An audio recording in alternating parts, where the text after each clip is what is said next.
Then there is the ongoing show known as the War on Terror, featuring real-life Arabs and Muslims as the bad guys.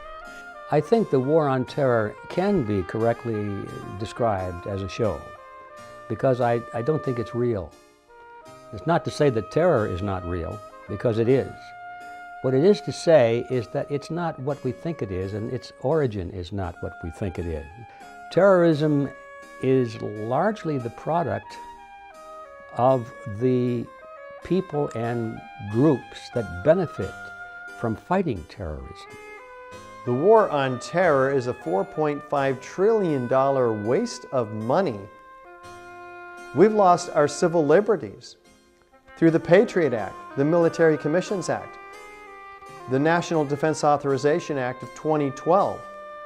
All of this goes back to 9/11, and the heart of that matter is at the World Trade Center.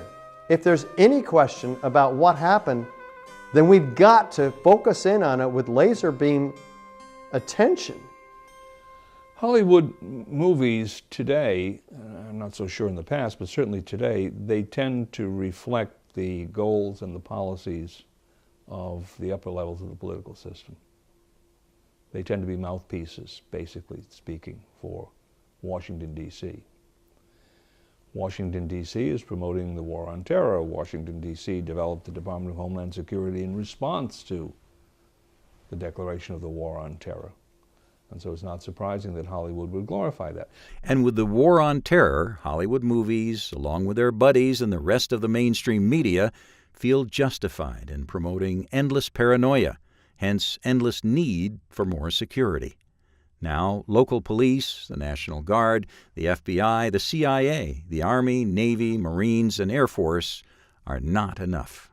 We now also need the TSA and the Department of Homeland Security, a police force modeled after Heinrich Himmler's Department of National Security.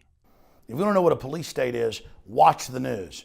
If you want to know what a police state is, go through an airport and be frisked and have the TSA stick their hands down your pants, claiming that you are a suspect with no evidence.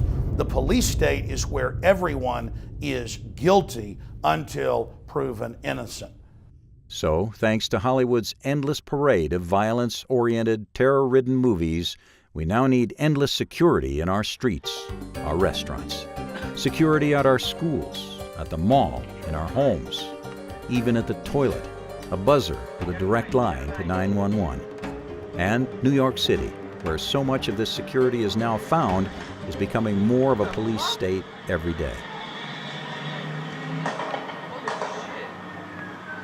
That's unnecessary. I see the media as actually, the mainstream media as being much more like a movie these days. It's so unreal that it has to be a movie. They are completely scripted, and even the people, the anchors and the people that sit behind the desk and read the stories don't appear to be very human. It has just escalated more and more. I find them completely creating a bizarre reality, if you will, because I don't really see them as reality. And if they are, if that is reality, that is pretty frightening to me. Stop and frisk, police and cameras everywhere, walls and barricades all over. Why would anyone want to attack New York City, one of the largest gun-free zones in America? Oh, wait, the bad guys already have attacked it, twice.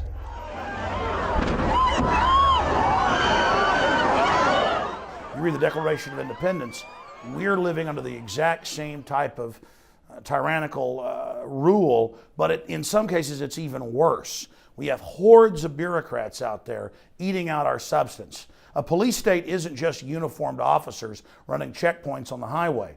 It's bureaucrats forcing their way into your home. It's oppressive tax surveillance systems that track everything you do. A police state is what we see America rapidly segueing into today. So if movies mirror their makers, what kind of a maker would put out movies about endless wars, endless violence, and the need for endless security, other than a group of paranoid studio and network execs that have defamed almost every population on Earth just to make a profit or to promote an agenda.